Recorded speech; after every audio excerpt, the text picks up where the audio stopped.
Hello and welcome to Pest Perspectives, episode number 4. I had a bit of a couple of weeks break because I did have guests that were booked, but unfortunately they had to reschedule.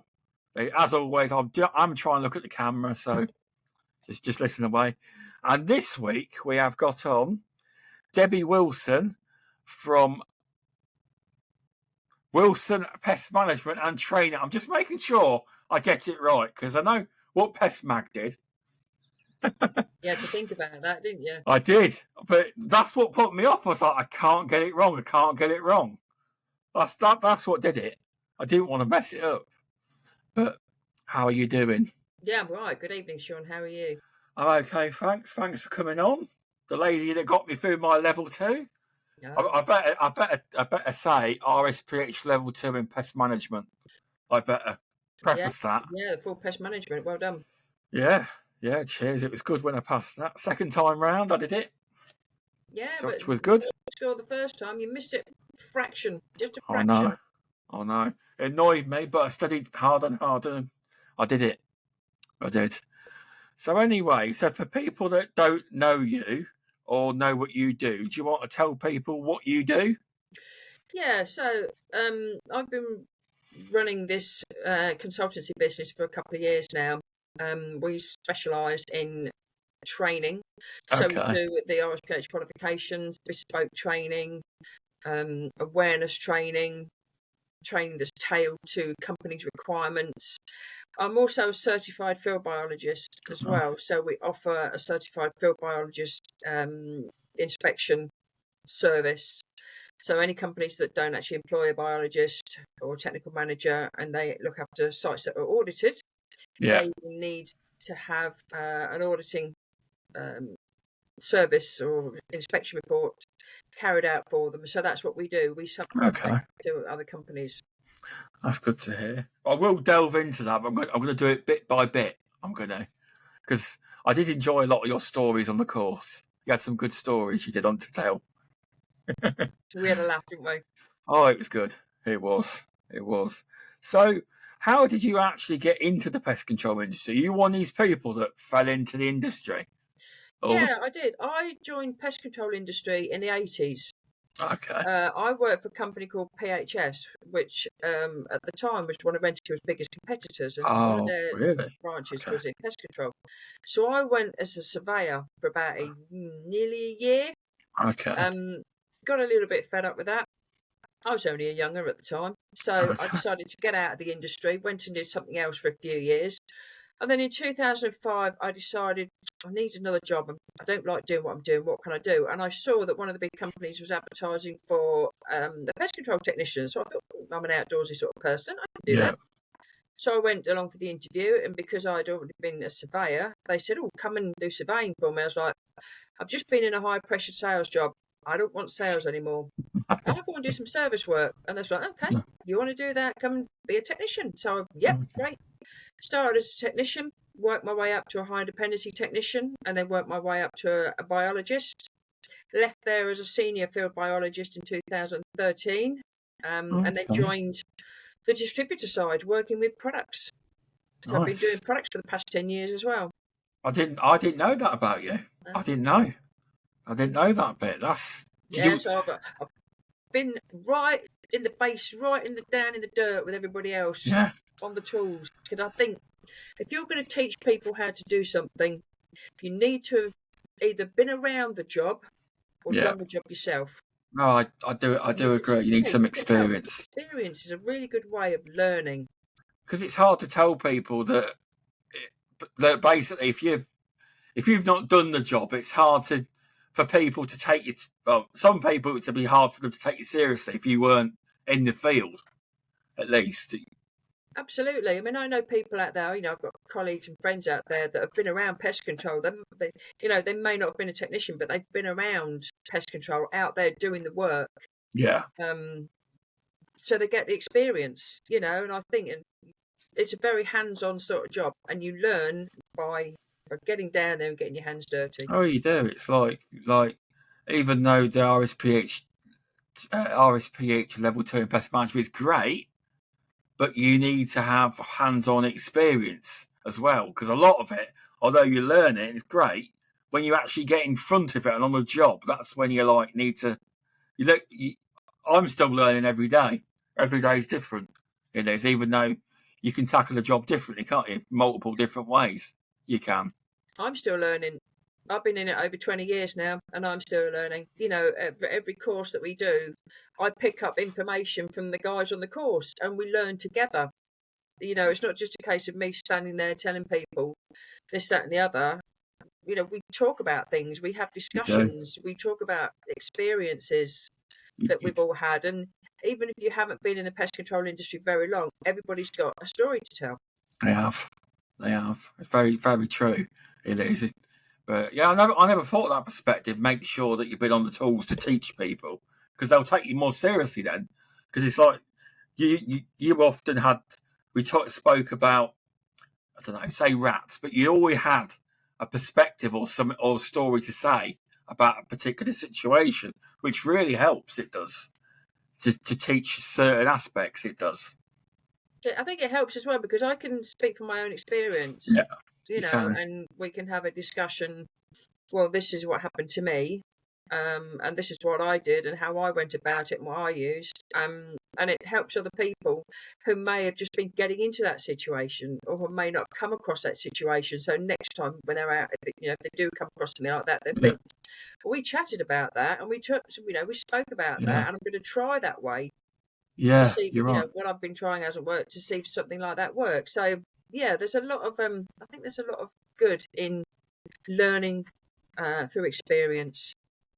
There is. It's why a lot of people obviously do the basics first, don't they? Like your basic principles, and then learn over time. Because even though the RSPH Level 2 Pest Management Awards with Pest Management is great, you've still got to have to start off basics. And would you say that's too difficult for the average person? If you just say you jumped from the factory floor into pest control and had to have that as a minimum, it'd be a bit much, wouldn't it? It would. Do you think, or not? I think it depends on how you go about doing it. I think it depends on what sort of course you decide to do. Okay. To, you can learn how to answer the questions. Yeah. But you can learn about pest control, or you can do both. Yeah. We aim to do both. We aim to teach you how to do pest control. And by teaching you how to do pest control, it gives you a perspective on how to get through the exam. It does. It does. So, right. What, when you were working as a technician, what did you love about being a technician? Like, was there any particular favourite jobs or particular pests when you were a technician? I used to like dealing with rats. Rats. Yeah. Okay. Because rats, usually for me, rats meant it was outside. Yeah. Because where I was working, even though I was working parts of Leicester, I was still doing quite a bit of rural pest control. Okay. So we're getting a lot of rats externally, which meant I could spend my days outside in the sunshine, doing my follow-ups, doing my call-outs, on my own. No one looking over my shoulder, no one bothering me what I was doing. I could get on with my work, and then I could sit and eat my sandwiches somewhere nice and sunny in a field or something, away from the traffic. So that was a lovely part of being a technician. And I know people say it's a bit of a cliche, every day is different, but it is. Every animal's different. No, animals don't behave the same way. It is, because one pair of rats can act one way, and then at a different job, you'll try that method, it don't work. So exactly, it's like people, isn't it? We're all different. We all like different things, even though we're all humans. We all like different things. We all behave in different ways, and it's the same with animals. So every day is a different, because you're dealing with something that's so diverse and changeable. It is. You've got to go with it. It's like when you caught me out on the RSPH Level 2 course, I knew nothing about cockroaches, did I? Nothing. Do you remember? I didn't know a thing. And you were like, you never done cockroaches? You're like, no, we don't go into Leicester. I was like, this is the you thing. caught me blindsided me with that. Absolutely. And this is the thing. This is when you have people that don't do insects, Yeah. Or you have somebody that's, that's maybe been with a company for 6 months and they've just done rodent season. Yeah. And then we're coming into the insect season and we're learning about cockroaches and ants and flies and fleas and all these, Yeah. wasps. It gives them an understanding of what they're going to be coming across. Yeah. So we talk about the biology and behaviour of these insects. We talk about ways to control them. We talk about inspection details and where to look for them. So it's teaching people pest control. It's not just teaching them how to pass an exam. We're talking about what you may come across. Exactly. You're right. You are. But I do know how to treat cockroaches now. Definitely, it's in the head. Not had one job since though, but I know now. That just tells me that Oakham doesn't have cockroaches. No, we don't. Well, to be fair, I mean we cover 20 miles from Oakham, and we've never had a call for one. So maybe I've done a few cockroach treatments. Yeah. Oriental and German, and I think I did brown banded as well. Okay, but yeah, so I do know now. Just maybe one day I will get that call. We will. And then you can go, aha. Exactly. I'll have to ring and buy the equipment because we don't have any in stock. We don't use it. So, I know you mentioned rats, but did you have a particular any fun jobs when you were a technician that you can really remember as being really good or unique that you've never done before? Yeah, we used to look after this site, and they used to have a lot of animal feed. Okay. A lot of dog biscuits and animal feed. Yeah. And it was quite rural. And myself and another technician used to go, and they had a big compactor. And the first thing we would do when we got on site is we'd press the button on the compactor to start the compactor up. And then we'd watch the rats running out. And you've seen like whack-a-mole on the seaside. It was whack-a-rat time, and they were popping up through the burrows, and we were running around, and it was quite entertaining. Oh yeah, that does sound quite fun. Yeah, whack 'em. Yeah. Yeah, they kept us on our toes, put it that way. He would have done. But yeah, that sounds like a fun one. So, when you were a technician, did you have any like really bad infestation that you'd never seen? I mean, something really, really bad. Do you know what I mean? Like some jobs you have a really big nightmare, and it's like, oh, you've never seen that like it. Did you have anything like that? Well, I had a few cockroach jobs around Leicester area. That you sort of walk in and you sort of, this is going to take me a little while to control, I think, and what are my options. And yeah, there was a few of those. We used to look after quite a lot of places in Leicester, and some of the places there was quite a lot of mouse infestations as well. And again, it was like walking to somewhere and think, okay, kick it. Was the floor moving? Was the floor moving? Oh wow! Kick the building and it squeaked. And right. Okay. Better look in my armoury.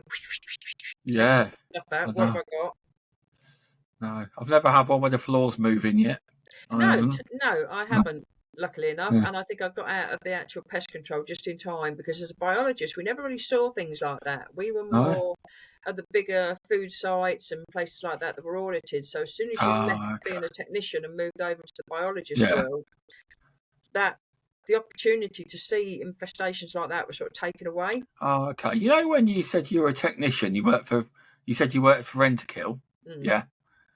Now, is part of the job trying to upsell services, like you need this, that, or you purely just there to do the job, or was it a whole upsell? You need this. You think about it as part of integrated pest management. Yeah, that's what we were there to do. And if part of integrated pest management is prevention and control, so whether it's chemical, physical, mechanical control. If it's mechanical control and you think they need a fly control unit, then it's control measure. It's part of the IPM. If it's something like brush strip at the bottom of a door to prevent anything from coming back, then again, it's part of your integrated pest management. That's what we should be doing as a preventative measure. So, that was absolutely part of our job role. That's true. I'm not very good at upselling. I'm not. It's an area that I need to learn because. Think about your integrated pest management. Oh Think no, about I recommend stuff. It's just getting absolutely. the customer to want to pay for it. That's the problem sometimes. A lot of them do, but there's Mm. always ones that they won't. That's the problem. People don't like talking about money. No, it's like That's a lot of. I think that's a lot of, and that's a lot of thing with the industry as well. I think people don't like talking about money. no. You know, I went into pest control because I wanted to get away from sales. Yeah, Because I I've had mean, quite a high pressured sales job, and I wanted to get into a place where I didn't have to think about selling anything and dealing with sales calls and talking money with people.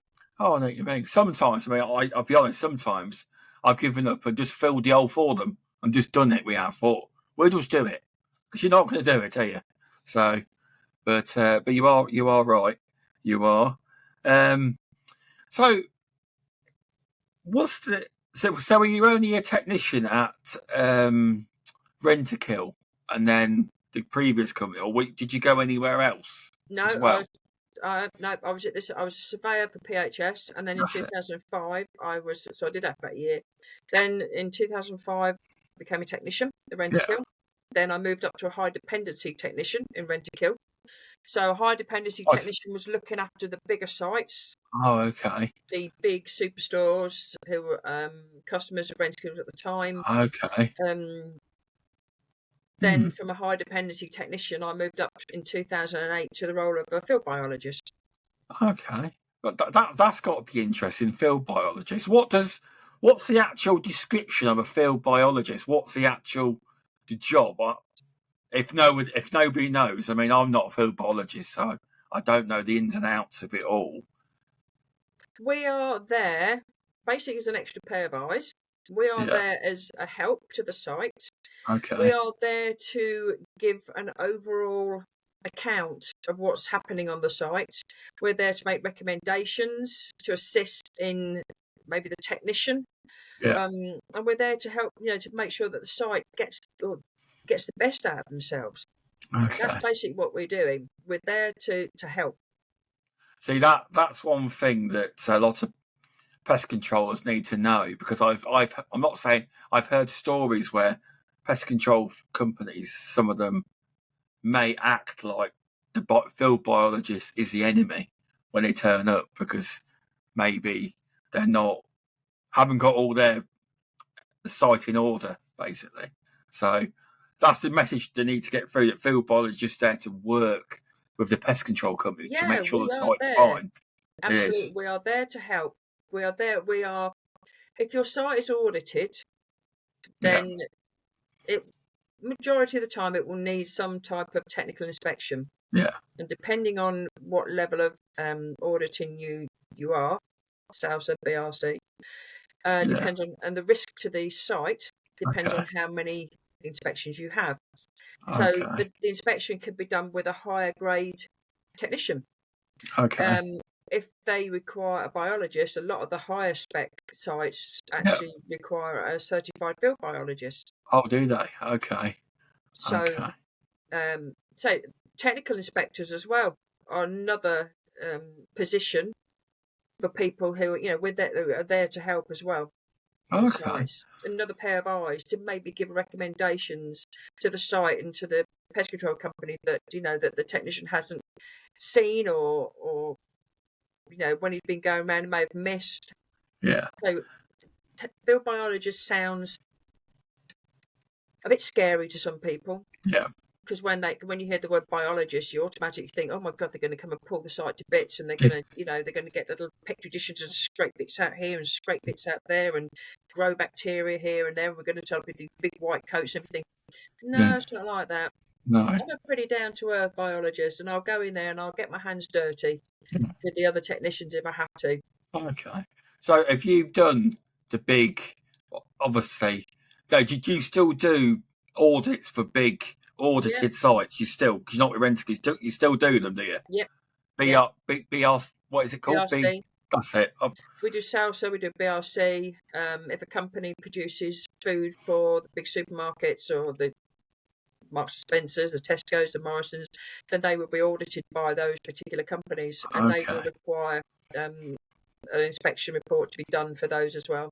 What I've heard is, I've been told, it is correct, that sites that are audited, like BRC and so on, quite often you have the pest control company that does the work monthly or how many times it needs to come out, but they also get a field biologist in before the main audit from BRC. Is that right? BRC, to make sure house is in order. No.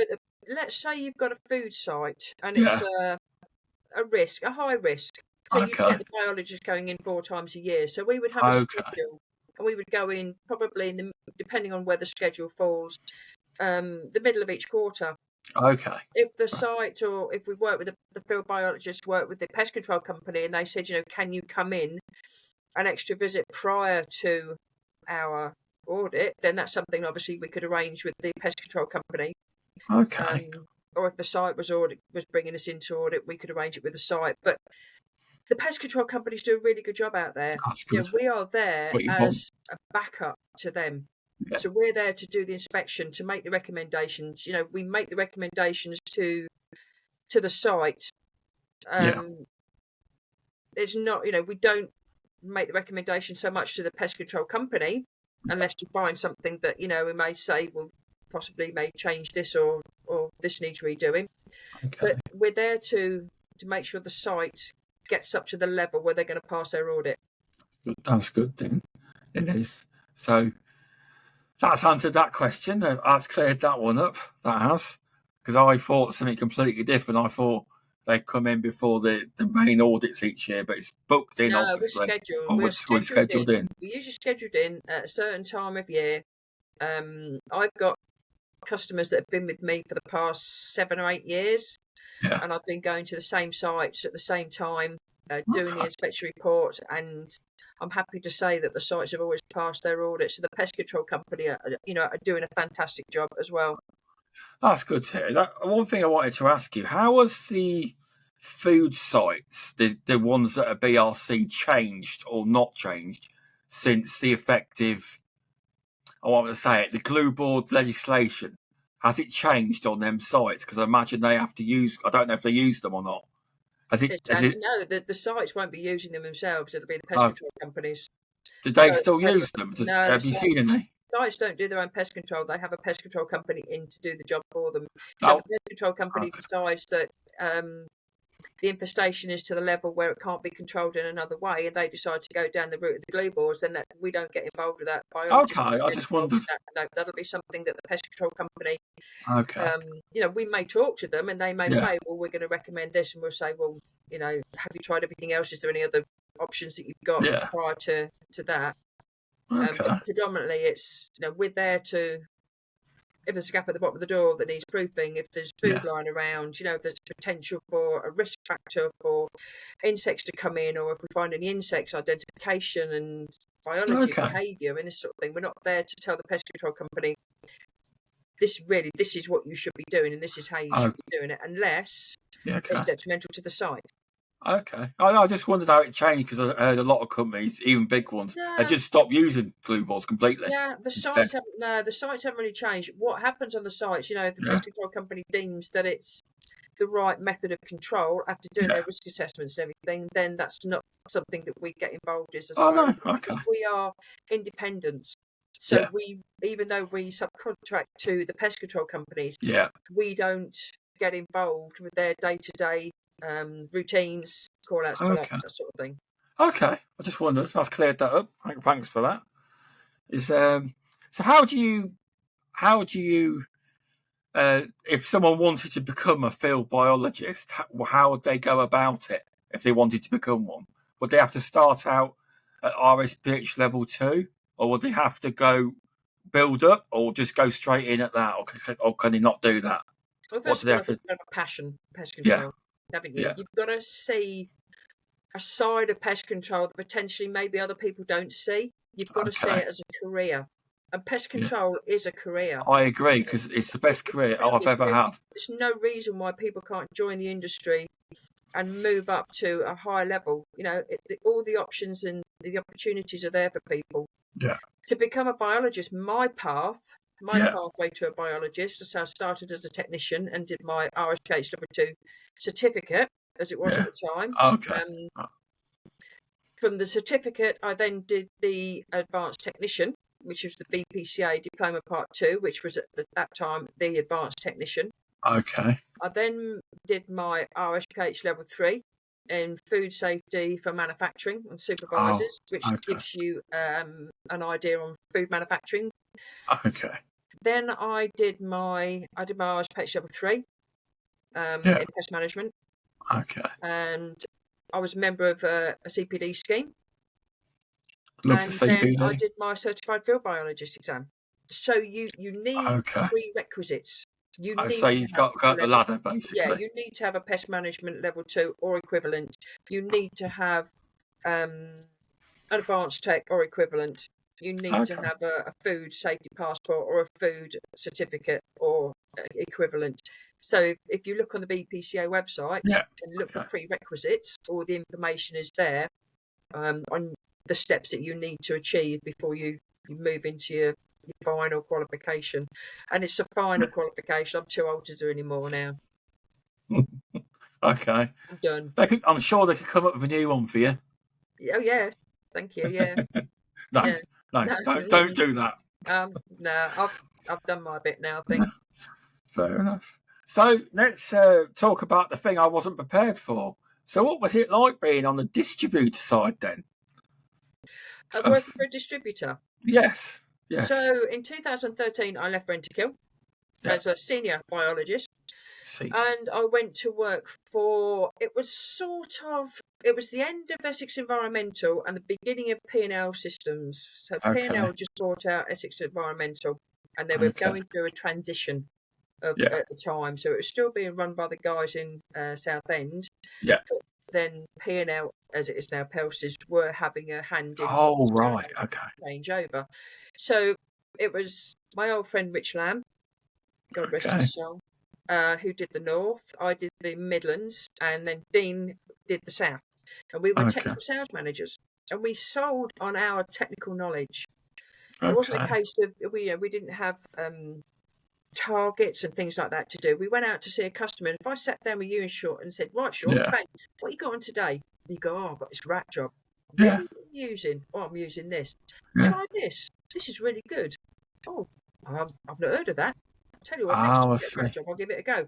There you go. My job is done." I see. We used our technical knowledge to help promote the business and the sales. Okay. And then things changed, and Pelses became Pelses, and I became their technical manager. So I moved away from the sales team, and I was a technical manager. So I was still doing field biologist work. Yeah. Then I left there and went somewhere else for about a year and a half to set up some training. Okay. Then when I left there, I decided, well, what should I do? And my husband said, why don't you start up on your own? You've got the knowledge and you've got the experience and you've got, customers saying to you, what are you doing now? Because obviously I was doing their inspections and stuff. And I went, you know what, I'm going to do this. So then I started up on my own. But I worked very closely with other distributors. Okay. Doing training courses for them, promoting their products, this sort of thing. Okay, so with the Pelsis, were you like when you were there? Did you go and talk at trade shows and things like that to promote the product? Is that kind of, say, like what Alex Wade's doing now for Basif or Lawrence? Is that the kind of role you had? That kind of role? Yeah. Yep. I went and I was speaker at some of the BPCA forums, Nice. MPCA forums, one of the big franchises. I used to be sometimes guest speaker at their conferences. So yeah, I used to do quite a lot of that sort of thing. Public speaking. Live. I did a piece of PPC Live with some other people at Pelsis at the time, and so we did not just promoting. I didn't just promote products, but other things. We think of a subject and we put something together, and then we'd go off and present it at the BPCA forums or the MPTA forums. Okay. No, I just thought it's interesting. You say, I never knew you did seminars and things like that. There's a lot to you. You've done a lot. An onion. I have layers. But yeah, no, that's interesting. But I tell you what, I am interested about is about setting up your own business. What was that like? Was it scary at first, Yeah, or it is. Yeah, because it yeah. I is? mean, my husband ran his own business for 20 years, and Yeah. unfortunately, he had before we've got together, he had to close it Oh, because the economy, basically. okay. So I was I was a bit dubious because I my health isn't great physically.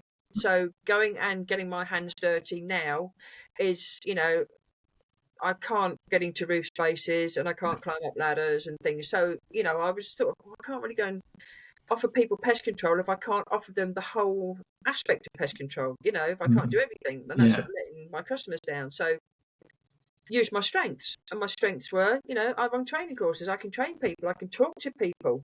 Um, even though at the time I didn't have my certified field biologist qualification, I could still work as a biologist. I've been doing biologist work since 2008, so Yeah. quite a few years. So I said, yeah, I'm going to do this.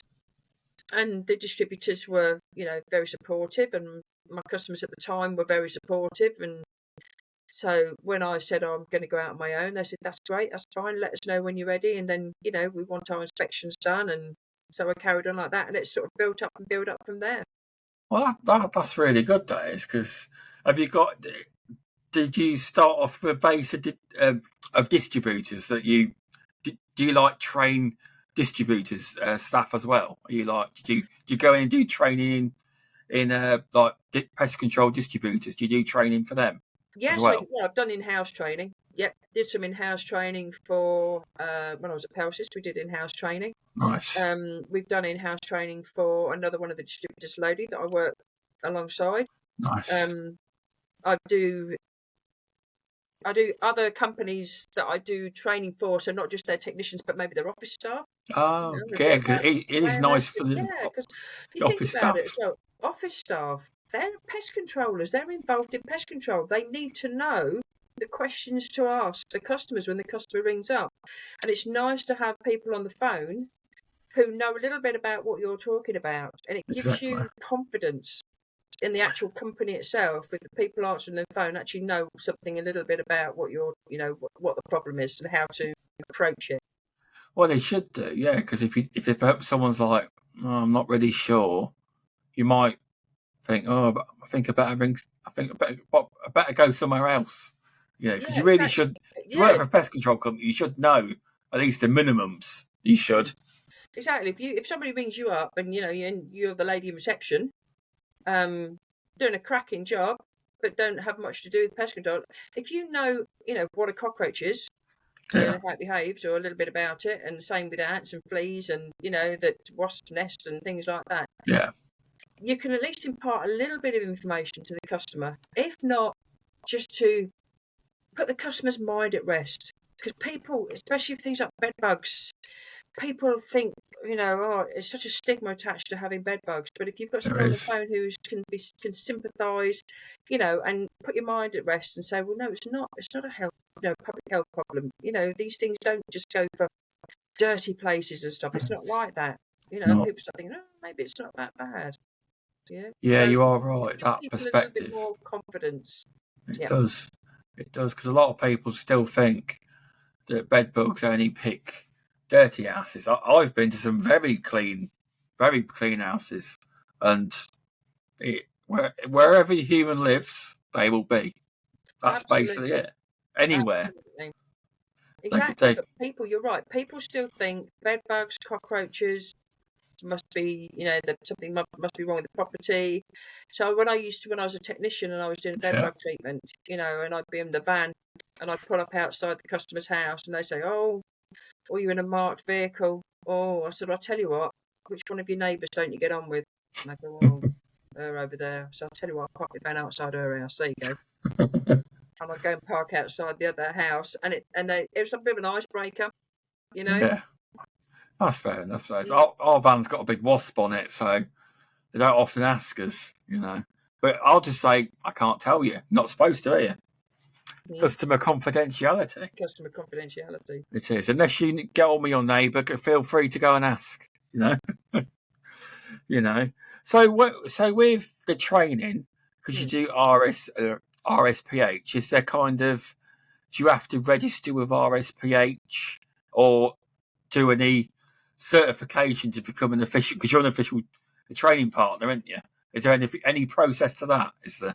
Yeah, Wilson Pest Management is a registered training centre with RSPH. Okay. So we're not just a trainer that goes out and trains people. We are officially a training centre. So our details are on the RSPH website. People looking for training courses.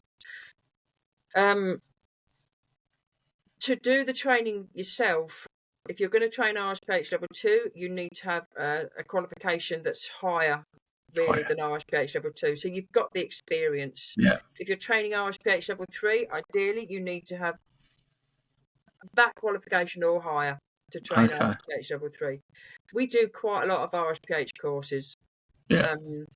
We do the safe use of rodenticides. We do the pest management. Okay. We do the RSPH level 3 in pest management. Okay. We do the RSPH level 2 aluminium phosphide, so using Okay. aluminium phosphide safely for vertebrate control. We're also a registered assessor as well, so we can do the assessment on the second day as well as the actual qualification and exam. You can. So, I've experienced it. yeah, we do quite a few. Yeah. That's good to hear. So say you had to do RSPH level 3 courses. What would you need to? Would you have to be like, you say you have to go a little bit higher? What qualification would that be to do? Do you have to be like the field biologist qualification? So for training RSPH level 3, I would expect somebody to have either that qualification or to be a high qualification.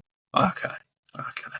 Just wondered. I did because I wasn't sure what's That would higher. be my expectation. If I was going to go and do my level 3, I would want somebody who's got either that level 3 or a high qualification to run it. Okay. Yeah. That's answered my questions. That has. What else we got? So, obviously you were in the Pest magazine for CPD. So I know you're getting a reprint next month. So you're in it twice. You April, are. I think it is. Yeah, I think there might be another photo as well. So have a look out for that. I will. I'll get the Pest mag sent to me straight away. I do. But do you think CPD? Obviously, I know you think CPD is a great thing. Do you? What's your views on CPD and the way CPD is now? Do you think it's great, or do you think it's a work in progress? Because a lot of people think CPD are quite negative. Oh, it's more of a chore than like it's fun to learn. But I'm one of these people. I love to do CPD. I do. What's your thoughts on CPD? I think CPD are important. I think CPD is a way of showing our customers that we are not concerned. Concern's not the right word, but to show our customers that we are, concerned about making sure that we keep ourselves up to date with the industry, so we can give our customers the best service that we can. And I think CPD is a really good way of learning. As I said in the article, we need to learn. We all need to learn. Whether we've been doing it for a long time, we still need to learn. And showing our customers that we are continuously striving to be the best that we can is it's what our customers deserve. It's what we should be offering our customers. Cheers. I fully agree with you. I like CPD because I think there was CPD brought in because they basically said pest control engineers to do something or the government will. Yeah, I think Was that so. right? I think it was just a way of showing our customers, because when I was a technician, I don't think there was CPD. We didn't have any CPD. Okay. We are a professional industry, and as a professional industry, we have to prove that we are professionals. And by having CPD, it's a way of showing our customers that we are a professional industry. You Oh, know, it, we're it always definitely striving is. to learn more. We're always striving to make sure that we keep up to date because it's a very fluid industry. Things It are always is, changing. Absolutely, things are always especially changing. recently. Yeah, If you don't keep up to date with what's going on and you fall behind, first of all, it can put it can you could be doing something that's illegal and it could jeopardize your business. it can. Worst case scenario. It can. So You don't really, want that. when we talk about CPD shouldn't be a negative thing. CPD's there to help us.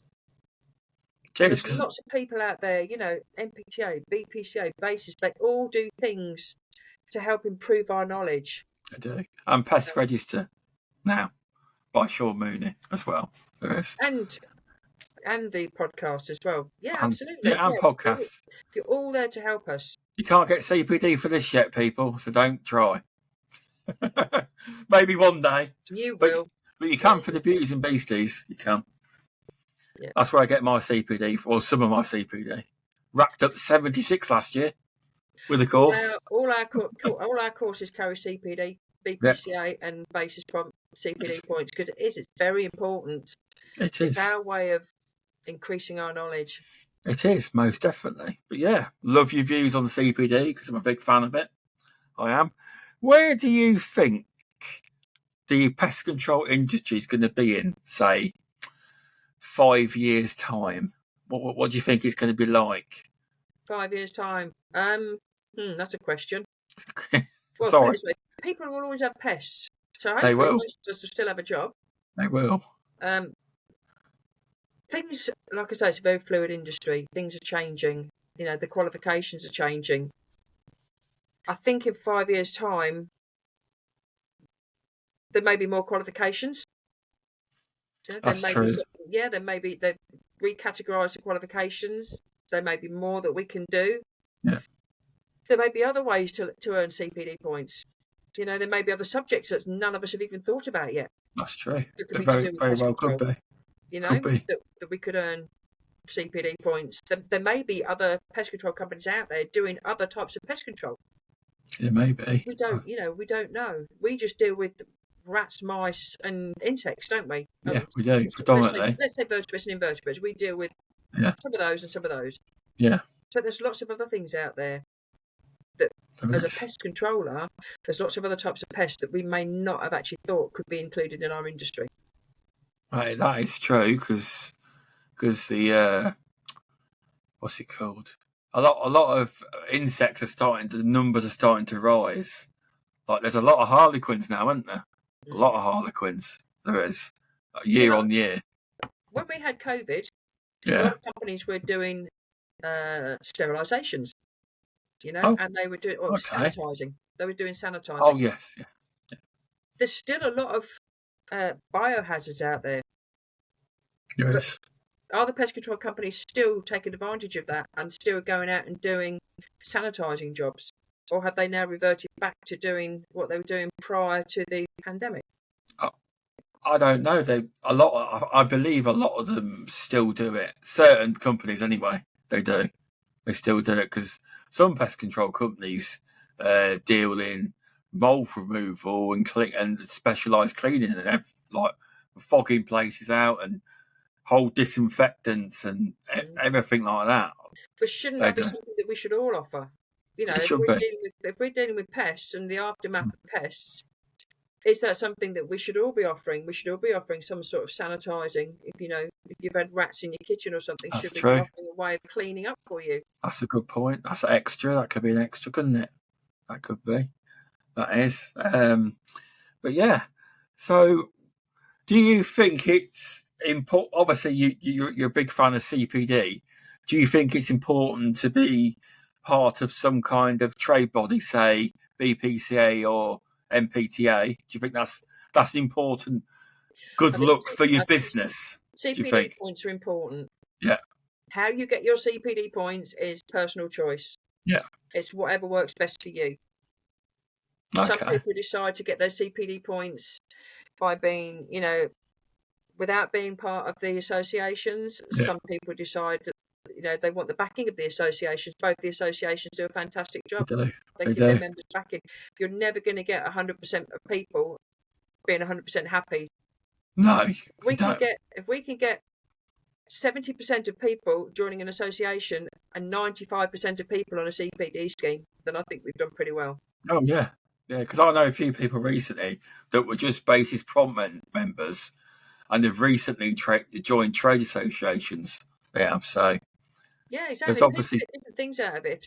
If it's whatever works best for you. If you want to just get the CPD points through basis, through other CPD outlets that are available, then if it works best for you, then it's personal choice.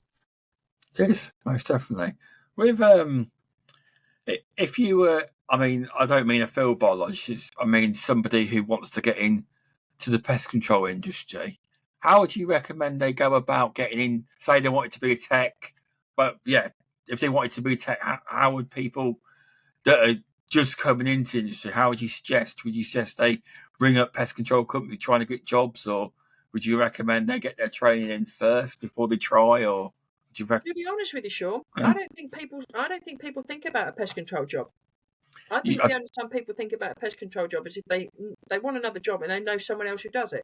But you might be right, because a lot of well, some wants to be a pest controller, bless him, but that's because of me.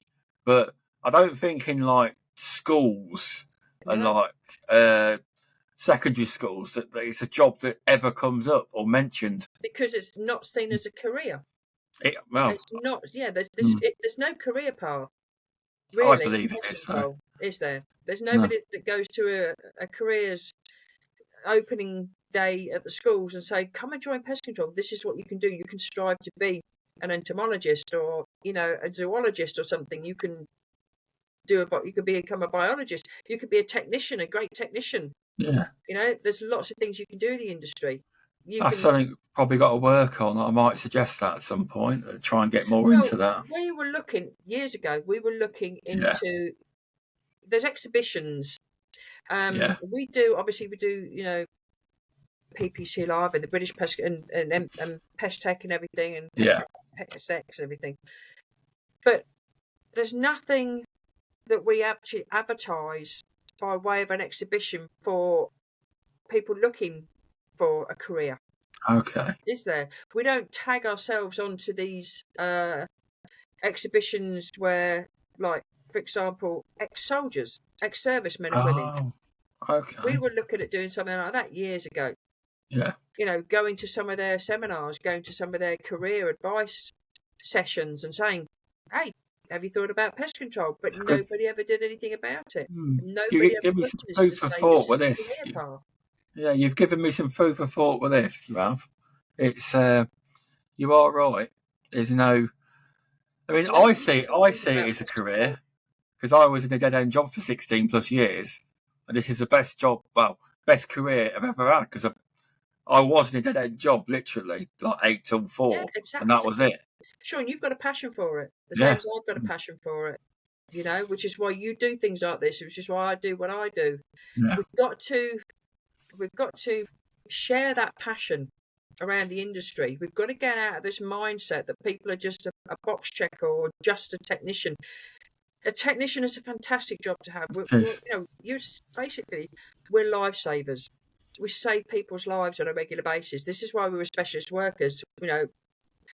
We save people's lives. We go out to people's houses and we get rid of their problems that could cause them life-threatening illnesses. Oh, But it's true. our industry is never shown like that. If we were pushed to say, look, we are a professional industry, this is what we do, we go out and we save people's lives. Maybe if we made it more appealing and attractive, then people may go, hang on a minute, yeah, I think I'd quite like to go into pest control because this is what I can do. Giving me some ideas, yeah, because you have there, because in the next 5 years, they reckon BPCA had a statistic that over 50 or under 50% of industry is due to retire. And that's a real big problem for the industry. It is, because think of all the experience that's going to go. Yeah, a lot of experience is going to go. And this is why we need to pull these youngsters in, pull them in and show them that, yeah, you can have a career in pest control. Yeah, just give me some thoughts. Just doing what your mate does down the road or something that he's told you, oh, yeah, it's just a job. No, we need to make it more attractive and we need to push the opportunities. You do. It's a hard one as well. One of the biggest problems is getting young people, but another problem is it's a problem that I don't think anyone can tackle. Sky high van insurance for the under 30s. Mm. That's a big problem. That's not one no one can actually tackle because they're the same in all. But it's a combination, isn't it? Because a lot of kids don't know what a pest controller is. Oh, I couldn't do that. We're never shown, are we? We're never on the list of preferred jobs. We're never on the list of, when they're having these career open days at school, you don't see Oakham Pest Control standing there with a really nice stand, with all the pop-ups, with the opportunities and everything that you can do. It could be an avenue the trade bodies could try. So it could be. Because that is a big concern for the industry. Is the high potential people retiring. So it could be something that could be looked at. That could be because I know some people go to these, these county shows, the big county shows that you can get. Yeah. And they have a stand at the county show, and they may sell some bait boxes, not obviously rodenticide, professional, but they're amateur stuff. Yeah. But also they have an opportunity to talk to the youngsters and the teenagers, about, have you ever thought about a career in pest control? I didn't know, what you did. You just go and put poison in boxes. No, we don't do that. Give me an opportunity to tell you more about it. Yeah. Also, with the digital monitoring and a lot of the technology, that should start to interest a lot of the kids. But they don't know about pest control to start with, do they? They don't. If they don't know about it, they won't. The problem with a lot of kids, and I'm not saying it's a problem with a lot of kids. I think a lot of children, a lot of youngsters haven't had the opportunities to go out into not the world, but when I was a kid in the village, we lived in a village in Suffolk, and school holidays, we'd disappear, and we'd go and have your breakfast and disappear, and we'd come back for tea. Yeah. There's not the opportunities to do that. The world is not a safer place the way it used to be when I was a kid. I used to see that when I was a kid as well. But I don't think the world is less safe. I just think that it's publicised now, isn't it? I think it happened. It's just publicised everywhere. Too much. There's publicised, but there's too much to do. There's too much for kids to do. We never had thingy games. Xbox, etc. We never had anything like that at all. So no, you are right. You've got a good point. You can either watch the stuff on telly, which your mum didn't let you watch too much of it, or you can go out in the sunshine. Yeah. And my grandsons are only little, but they're always out. Yeah, that's good. In the park and getting out and about. We need out children that like being outdoors. You do. You are right, because you got your gaming, you got your VR and everything, virtual reality. But you brought us some great points. We're a very, very technical society now. Yeah, my kids can't believe that I grew up without the internet on a mobile phone. Yeah. Your daddy, you're well old. The worst thing that could have happened was the internet, wasn't it? It took away all the books. Yeah, it did. Yeah, all the books are on. Well, books still sell. And reading, and unfortunately, but yeah, it's one of them things. But yeah, it's been you've got some good subjects tonight on this show where I didn't even think about. You begin some serious ideas there, you have, about the next 5. I would say that's involved in the next 5 years of pest control. The young people trying to get more people in as well. But yeah, there's some real. We need to try and replace the experience that we're going to lose. Yeah. So as a part of a trade body, I'm going to put some ideas forward, see what happens. Yeah, absolutely. Yeah. Have a word with some of the others. About maybe I don't know, Pest Control Academy or something like that. There's the opportunities are endless, really. They are. So food for thought. Anyway, but it's been a really fun podcast, Debbie, and I've learned a lot, and I'm hoping others have learned. And now, if you didn't know how to become a field biologist, you do. So hopefully this helps you. Do you want to promote your business and anything else you want to promote? I will put the links in all the descriptions for you as well. Yeah, absolutely. Wilson Pest Management and Training does what it says on the tin. We're there to offer training courses, RSPH, bespoke, tailored to your company's requirements. We do toolbox talks. We can do on the tools training, in the field training. We can do QA training. We also do biologist work. Strangely enough, we have a certified field biologist. Yep. You can come out and subcontract to yourselves to go out and do your site audits and inspections for you. So please don't hesitate to get in touch with us. We're more than happy to help. Thanks, Debbie. And anyone needs Debbie's services, please contact her. I will put the details in the description for you as well. Here's one for you. Who do you think should come on this podcast? Who do I think should come on the podcast? You got any ideas? Anyone you know, or who do you think would be good? So, what perspective do you want? Someone from a company? Do you want Eddie? I'll tell you what. I'll tell you who. Get Vicky Sims. Actually, I'd like a lady. Because I don't think there's enough ladies in pest control. Well done. We need more ladies in pest control, and a lady pest controller like Vicky or Mandy Hagar from Tudor Pest Control, who both run very successful businesses. And it would be nice to get a lady's perspective on how to run a pest control business. Okay, I'll ask Mandy. However, everyone, just so you know, Vicky's coming on in 2 weeks. I've got it booked in. I look forward to seeing that. Yeah, now because I am still managing director of Ladybug until the April edition comes out. Oh, that's going to come up. That's going to come up on that podcast. I bet Vicky went, what? Oh, I found that post so funny. When did you become director of my company? Yeah. Oh, he's never going to hear the end of it, is he, Simon King? He's never going to hear the end of it, is he, no. Simon King? He's not, but mistakes happen. But yeah, I will ask Mandy as well, because I do speak to Mandy. Yeah, as absolutely. well. See if she'll come on. She's another field biologist as well. I am trying to actually get more female pest controls on. So if anyone's watching and you want to come on, drop me a DM or give me a message and I'll book you in, because I would like more women to be on these podcasts, because women's views on pest control are very important, because there is a lot of females in pest control. It's just that it's obviously it's male dominated, but it's becoming more and more female pest controllers and business owners that are pest controllers as well. So I'd like to see a lot more of them on the podcast. So you give me great ideas there. But if you watch the podcast and you want to come on, let me know and I'll happily have you on the show. But yeah. So thanks for your time tonight, Debbie. I really appreciate it. And I'm going to wrap it up now. All right, and thank you. It's all right, Sean. It's been an absolute pleasure. It's been a pleasure. All right, and thank you. Thank you. Bye.